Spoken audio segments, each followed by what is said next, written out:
Hello, everyone, and welcome to the Vampire Diaries, as seen on TV podcast, Season 5, Episode 2, True Lies. I'm your host, Dom, and with me is my co-host, Mike. Hi, everybody. I still can't get over the feeling that we're in season 5 already. It feels And like 3. I know, I was thinking the same thing myself. This show has actually flown by. Yeah. Little too quickly. Yeah, it's unbelievable. When I was actually just sitting here writing down that little intro thing, Season 5, and I was like, really, 5? There's no way. There's no way something's wrong. And I'm trying to go back systematically. I'm like, no, it's 5. It just seems like a lot. Mm-hmm. A lot sooner. I don't even know. Well, we had this episode. We had Elena, as expected. She goes and she's trying to discover why Megan's death was covered up. It's revealed that it was covered up by Wes Maxfield, who's the microbiology teacher. So her and Caroline sneak into the class, and they're trying to get a feel for who exactly he is, and he quickly outs them, ships them out of the class. I kind of got the feeling he's going to be almost like the new Alaric. Did you kind of get that vibe? I got a similar vibe. Yeah, I wasn't immediately thinking the new Alaric, but I was thinking he was very observant and I mean, I don't know. I think he might know that they're both vampires, whether he's letting on or not. Hmm. Yeah, especially if he's behind a cover up, and supposedly he was involved with Elena's dad way back when, and all this other crazy stuff. So I mean, yeah, it's kind of obvious. You're a freshman in like I don't know a junior or senior level college course. It's something's definitely up. Yeah. Yeah, a little too obvious. Yeah, definitely. It just seems like they leave Mystic Falls to come into almost like another council situation, and Yeah, very it's just similar. history seems to be repeating itself. So I don't think they've really necessarily gotten out of Mystic Falls. They've just moved into a new town that is basically Mystic Falls with a different name. That's Mystic that's the way it Falls comes two. off. Yeah, that's the way it's been coming off to me so far. So I Well, don't they know. probably don't want to change it up too much because then they might wind up. I can't even say alienating their viewers or anything. They're trying to keep it to the same formula, I think. But I don't know. I got to watch more. That may make things boring. It may make things more interesting. I don't know. Yeah, Vampires go to college. they do apparently. Mm-hmm. So while Elena's at college, Silas comes and pops in and gives her a little visit, and he's basically trying to find out where Jeremy is because he knows with Jeremy is Catherine, and so in the meantime, to distract Elena, he compels Elena to kill Damon, and um, eventually Elena actually lures Damon off, and uh, basically tortures him and is getting ready to kill him.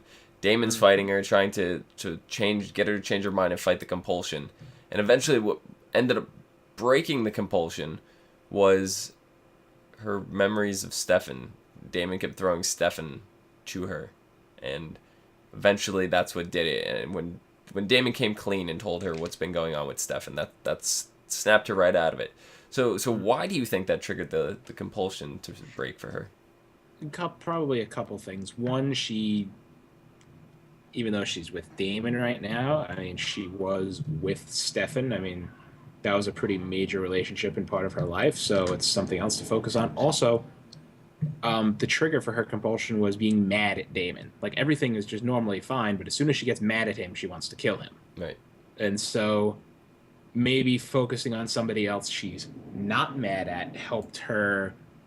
Uh, I can't say. Maybe it's latent, dormant feelings that she still holds for Stefan that just brought her into a more positive place and not a must kill Damon sort of place, and just snapped her.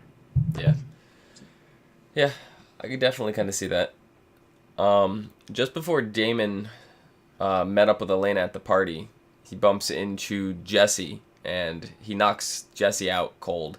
Caroline ends up tending to him, and they're finally getting some much deserved alone time. Uh, Mm. Jesse kind of reveals his past to her, and do you think he's telling the truth with all that? I don't know. Um, he seems to pop up often. I mean, coincidence, it's college campus. It's not, I don't know if this isn't exactly the world's biggest college, it would seem. So you're going to run into the same people every day. I think it's too early to call. He may, be hip with the supernatural stuff and, be leading her along somewhere, or he just may be a typical college guy. And that was some sob story about an ex girlfriend who may or may not exist just to possibly get him laid quicker.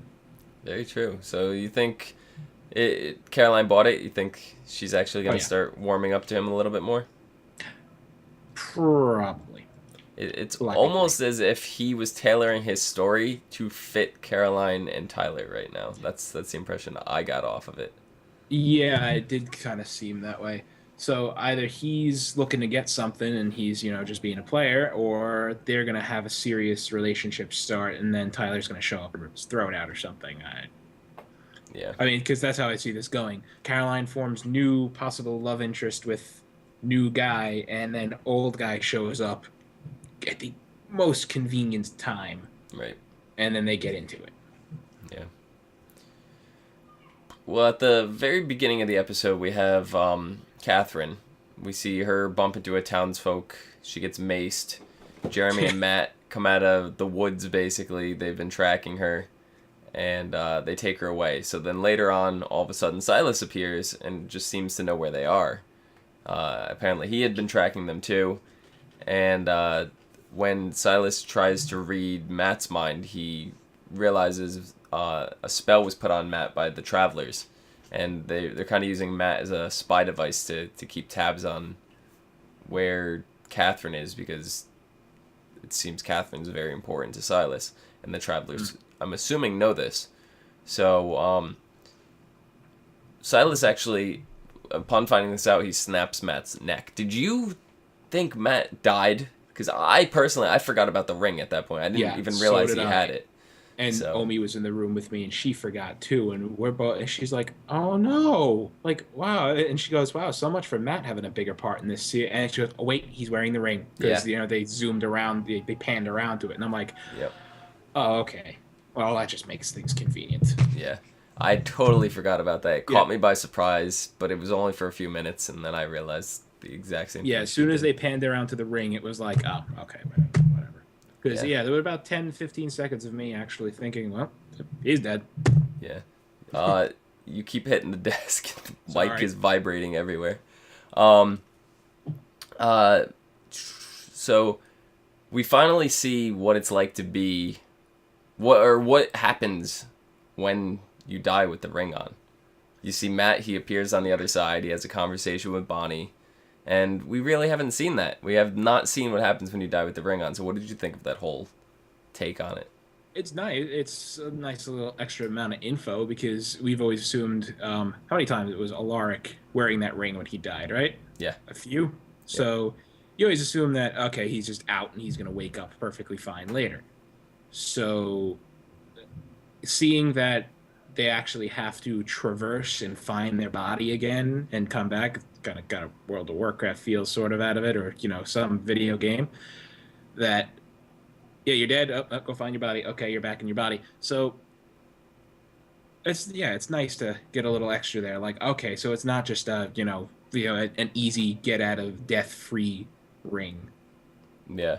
Yeah, So they explain that it takes you longer and longer to get your body. You keep you wake up farther away yeah. each time you die. Yeah, and then people move your body, so that kind of makes things even more confusing for you, and that's kind of how they go mad, I guess. The Hmm. longer they're separated from their body, the more their memory and their I guess their soul or whatever is weakening. Yep. That's how I So put it.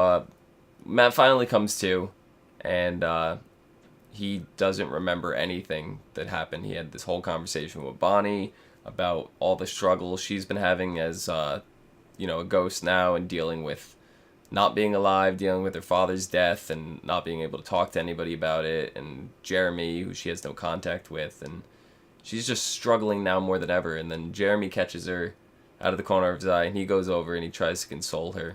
So this has got me thinking that there's got to be more to why Bonnie doesn't want to say anything. And I'm thinking maybe Bonnie's trying to find a way to cross over back to the physical world to get away with not telling her friends that anything happened to her, so they're not all upset. So do you think Bonnie's looking for a way to come back?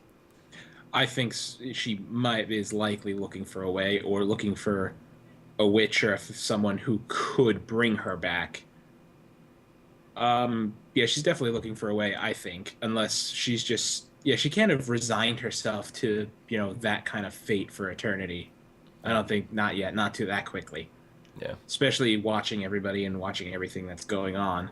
So, and also, I don't think she can expect what is the story she gave, that she's traveling abroad? Right. Or seeing the world and stuff like that. I don't think that story is going to hold up as long as she would like. No, definitely not. It's already wearing thin on her, and everybody else is already kind of wondering where she is, so. Right, so it's likely that she is looking for a way. Will she find it? Probably. Maybe not. Again, too early to call. Yeah. But it would be nice. I kind of liked Bonnie as a character. Yeah. Always, so. Well, they're dealing a lot with her this season, so I'm sure she'll be back. There's got to be a way. Yep. So last week we met Nadia and the unnamed witch, who in the script is going by the name of Gregor, so I'm just going with that. So we don't see very much of them. They were introduced last week for the first time, and now they kind of come in toward the end of the episode, and they confront Silas, and they're like, Silas is like, oh, well, now that you tracked me down here, because he knew Matt was basically their eyes. Nadia just snaps Gregor's neck. No, he's holding a knife on Silas. Oh, and she yeah. just reaches over and shoves the knife into his own neck, and it's like, God.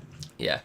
And she claims to Silas that she never considered herself to be part of the Travelers in the first place. What do you think her actual agenda is?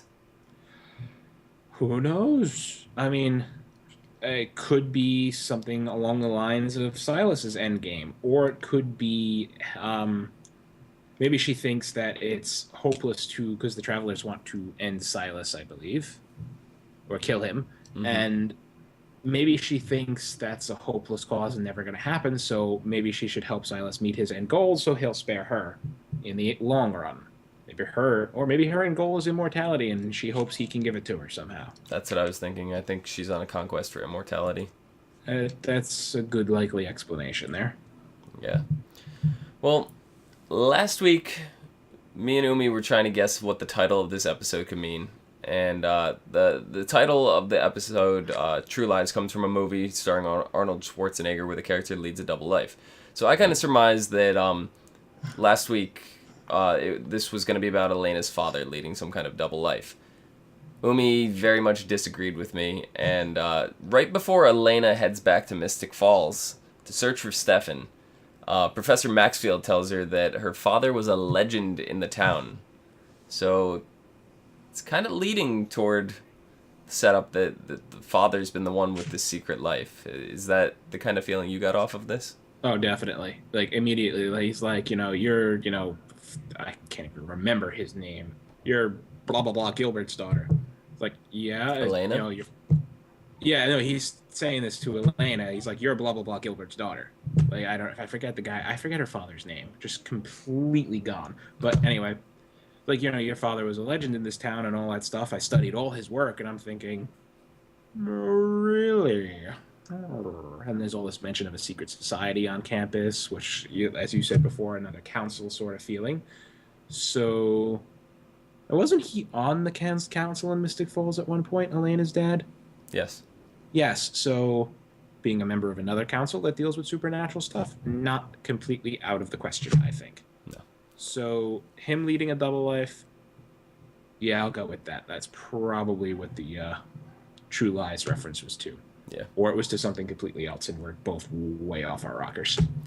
It seems like the only one to me. Like, I didn't catch anything else in this episode, so I don't think they would have named this episode something if they're talking about a future episode. So that's the take I got off of it anyway. Unless they're talking about how Damon's been lying to Elena so far about Jeremy getting expelled and all this other stuff, and they just, oh yeah, it's True Lies, whatever. We're not going to make any kind of subtle reference, but subtle reference. I'm going to go with subtle reference. Yeah, I mean, I could see that as well, but It's a little, I think, a little of both. Yeah. So really, not much else had happened this episode. The very, very end was kind of the big deal. They've been Yes. looking for Stefan this whole time. Last week, Damon thought he was at the bottom of the falls, the quarry. He wanted Sheriff Forbes to start sweeping Dredging, the yeah. yeah, and then they come across a locker in the woods that one of the deputies had come across, and so Sheriff Forbes, Elena, and Damon they go to check it out. Damon rips this thing wide open. And we're expecting to see Stefan in there, but there's no But Stefan. he's not in there. There's no Stefan. There's just a dead body inside. Its neck is not even snapped or bitten. The thing is almost sawed in half. There's blood everywhere. And Stefan is nowhere to be found. Nowhere. So they were kind of alluding to the fact that Stefan was very hungry after being in there for so many months. So I see Ripper Stefan coming back. That's the feeling I get, and I think that's what they're trying to allude to, that it's possible that because he's been in there for so long and drowning constantly that he just eventually gave in, shut his emotions off, as they put it, and now he's back to Ripper Stefan and just hungry, kill guy, eat, kill guy, drink blood, next guy, kill, drink blood, next guy, drill, kill, drink blood. And he's just going to keep going like that and be his old dickhead self as he was when Klaus was around. So do you think this is going to be worse than the last time? He did mention in one of his hallucinations that it took him a really long time to come back from that last time. So maybe it takes longer each time he does it. Maybe it will be worse, or maybe all that. I don't. I mean, he kind of loves Elena still, all right? So maybe seeing his brother with the girl he loves might make it harder for him to come back. From. Definitely possible. So overall, what did you think of the episode? Think it was a good second episode? Yeah, it was a fine second episode. I mean, I liked it better than the premiere. That's for sure. So far, I've been saying that about a lot of shows, that I like the second and third episodes way better than the premiere. And yeah, this one's following that trend. I like the second episode way better than the premiere. I can't really say more action, but more information. It just flowed better. Yeah. I think. I don't know. I'm hoping. Do you think we're? So you're thinking that he's going to stay Ripper Stefan? Because I think they're trying to throw us off. I think they are trying to throw us off there. Has he gone back to old Ripper Stefan? We're not sure yet. I can't see to that. I can't see Paul Wesley playing two villains of the exact same character. He's being Stefan and Silas right now. They both can be bad at the same time. Yeah, Can you imagine the two of them working together? Oh God. No. That would be really bad. Really bad. And then Damon, he needs to suck it up, go back to season 1 Damon. Yeah, he's too mushy. Yeah. Compared to season 1 Damon. I like season 1 Damon. Yeah, he's the best. He's an asshole. Mm-hmm. He was. Yeah. So, any final words? Final thoughts, final words. I'm really curious to see how Elena's dad fit into this whole society thing that's going on at her new college. And I'm curious, does this, microbiology professor actually, is he hip with, the supernatural? Because he just covered up a supernatural death for the campus. Calling it now. He's the next Alaric. He probably is the next Alaric. They couldn't bring Matt Davis back because there's already been too many people that died and they brought back. And if you start doing that and you bring back everybody that you liked on the show and died, then the show would start becoming that one of those shows where you could bring anybody back and you kind of don't feel like death is meaningful at that point. So I think that's why his character didn't return. Yeah, you can't kill off any major characters. Forget what show. God. Let's cite another vampire show here, True Blood. They killed off Terry as a character on that show, who I didn't expect to die. I liked Terry. He was a good character, PTSD soldier guy.